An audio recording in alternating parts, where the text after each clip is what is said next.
उत्तर प्रदेश में पिछले दिनों आरक्षी परीक्षा कांस्टेबल की परीक्षा का रिजल्ट आया और उसमें आरक्षण को लेकर जो विसंगतियां सामने आई, उसी मुद्दे पर हमसे बात करने के लिए एक व्यक्ति मौजूद हैं जो किसी परिचय के मोहताज नहीं है। सोशल जस्टिस के मुद्दे पर आपने उन्हें लगातार सुना होगा। सरदार सेना के संस्थापक हैं और जनहित संकल्प पार्टी के राष्ट्रीय अध्यक्ष हैं। अध्यक्ष जी, आपका स्वागत है। बहुत बहुत साधुवाद, धन्यवाद। कल परसों में एक रिजल्ट आया है यूपी पुलिस का कांस्टेबल का, जिसमें ईडब्ल्यूएस का जो कट ऑफ है ओबीसी से नीचे रहा है। इस मुद्दे पे को आप कैसे देखते हैं? सबसे पहले आपके दर्शकों को बहुत बहुत साधुवाद। मूक दर्शक इंडिया के आप सभी साथियों से मेरा निवेदन भी होगा कि ज़्यादा से ज़्यादा इस चैनल को फॉलो करेंगे, फिर हम आगे वार्ता करें इस पर। जो अभी रिजल्ट आया है, तो उससे पहले मैं आपको बता देता हूं कि वही लोग हैं जो पूरे देश में आजकल आरक्षण हटाओ मूवमेंट चला रहे हैं। सीजीपी के बाद जो आरक्षण हटाओ मूवमेंट शुरू हुआ और उसे मिलियंस लोगों ने फॉलो भी किया। आरक्षण हटाओ मूवमेंट, आरक्षण हटाओ आंदोलन, तो ये वही लोग हैं आरक्षण हटाओ आंदोलन वाले जो ईडब्ल्यूएस कोटा के लोग हैं। इसको हम लोग सुदामा कोटा कहते हैं। ये सुदामा कोटा वाले लोग जो आरक्षण हटाओ आंदोलन की बात कर रहे हैं, तो सबसे पहले मैं आपको उस पर एक बात बेहतरीन तरीके से बता दूं कि अगर आरक्षण हटाओ की बात करना है तो सबसे पहले जो सदियों से इस देश के शंकराचार्य के रूप में तुम पीढ़ी दर पीढ़ी कब्जा जमाए बैठे हो, 100% आरक्षण का लाभ ले रहे हो, उसको फेंक दो ना, उससे इस्तीफा दे दो ना, दलितों पिछड़ों को आने दो ना। दूसरा, मैं आपके माध्यम से यह भी कहना चाहूंगा कि इस देश के जितने मंदिर हैं, मठ हैं, उन मठों और मंदिरों में 100% यही सुदामा कोटा वाले लोग सदियों से आरक्षण पर कब्जा किए हुए हैं पूजा पाठ में। तो अगर आरक्षण विरोधी हो तुम ना, तो छोड़ दो ना, उस पर भी दलितों पिछड़ों को आने दो ना। मैं आगे अगर इससे बात करूं तो इस देश के ज्यूडिशरी में कोलिजियम नाम से सदियों से कब्जा करके बैठे हो। अंग्रेजियों ने तो यहां तक कहा कि इस सुदामा कोटा एंटेनाधारी ब्राह्मण समुदाय के लोगों के अंदर न्यायिक चरित्र नहीं है। तो छोड़ दो ना कोलिजियम, आने दो ना एससी एसटी ओबीसी को।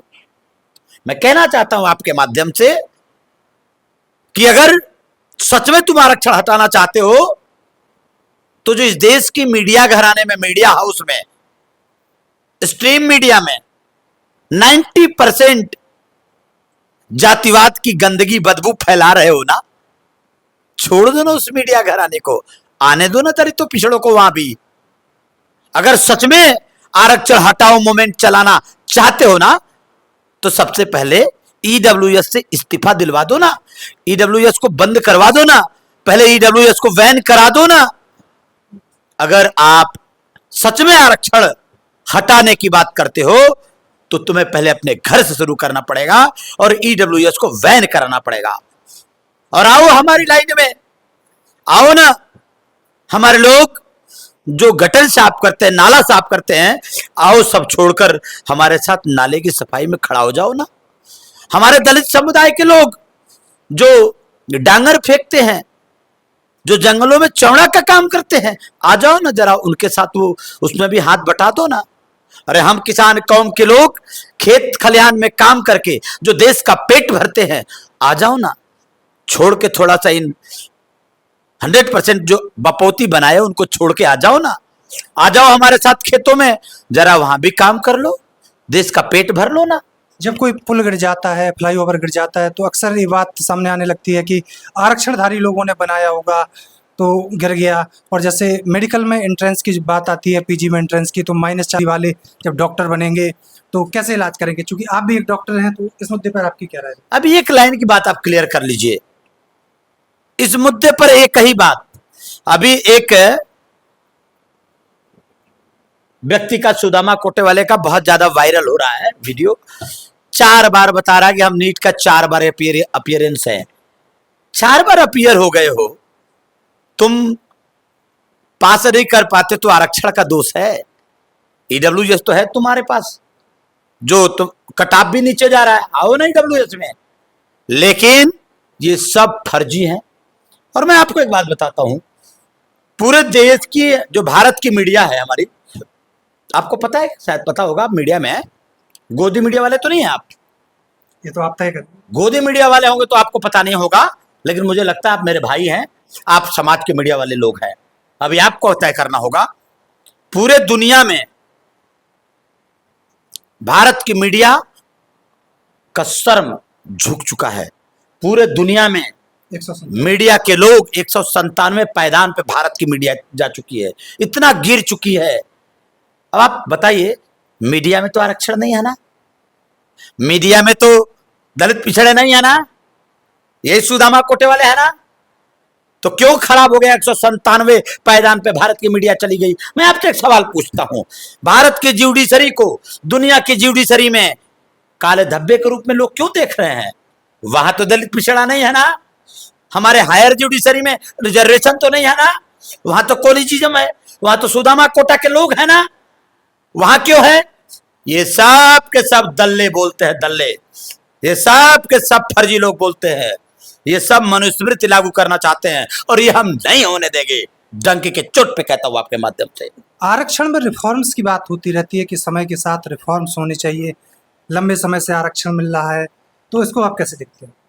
हाँ, अगर इनके पास बुद्धि है तो आ जा, हमसे डिबेट कर ले, रामायण के किसी छंदों में आके डिबेट कर ले, वहां भी फॉर्म होना चाहिए।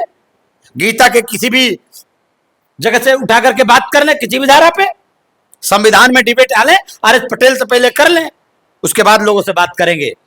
आरक्षण तब तक रहेगा जब तक इस देश में भेदभाव रहेगा, छुआछूत रहेगा, ऊंच नीच रहेगा, जातिगत भेदभाव रहेगा, तब तक इस देश में आरक्षण लागू रहेगा। और जब सरकारी नौकरियां ही नहीं बचेगी, फिर आरक्षण कैसे रहे? हाँ, मैं उस पर भी कहता हूं आपको कि आरक्षण पूरे प्राइवेट रिसोर्स में लागू होना चाहिए, हर जगह लागू होना चाहिए। सरकार तो इस पर विचार भी नहीं करती। सरकार नहीं करती, हम सरकार में आएंगे, हम लोग, हम विचार में हम लागू करवाएंगे। सरकार इनके बाप की बपौती नहीं है। वोट हमारा, राज तुम्हारा नहीं चलने देंगे। अब वोट भी हमारा होगा और राज भी हमारी होगी। अब थोड़ा मुद्दा संसद की ओर ले चलते हैं। वर्तमान में संसद का सत्र चल रहा है और राम मंदिर में चंदा चोरी का जो मुद्दा जिस प्रकार से आया और बड़े ही रचनात्मक ढंग से विपक्ष के नेताओं के द्वारा जो किया गया, वहाँ प्रदर्शन किया गया, उसे भारतीय जनता पार्टी लगातार टारगेट करते हुए ये कह रही है कि हिंदू धर्म का अपमान किया गया है। अच्छा, अभी हमको हिंदू धर्म बताएंगे?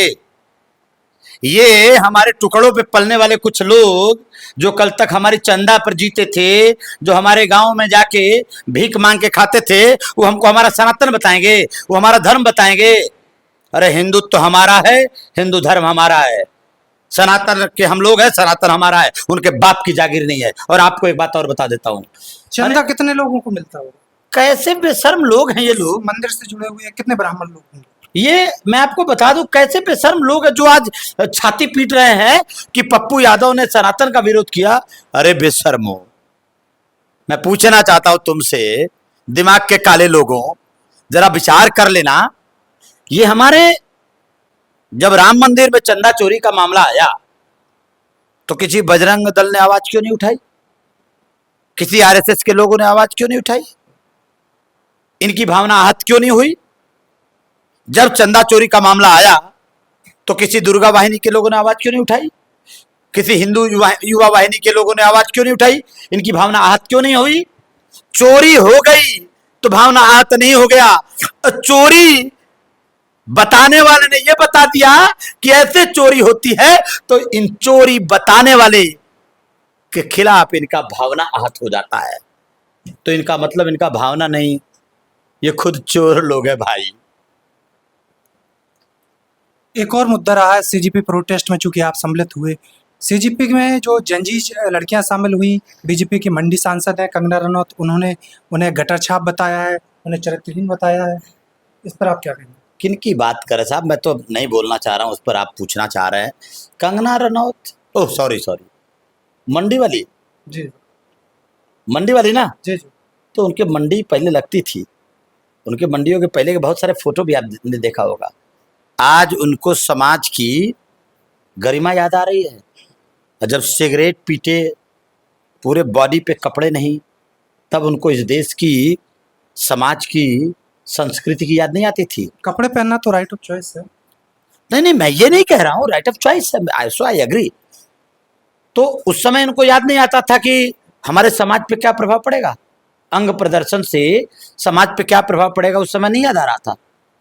आज समय, मंडी वाली की बात मत करिए। तो हमसे इन सब मुद्दों पर बात करने के लिए जुड़े थे डॉक्टर RS पटेल, राष्ट्रीय जनहित संकल्प पार्टी के राष्ट्रीय अध्यक्ष थे।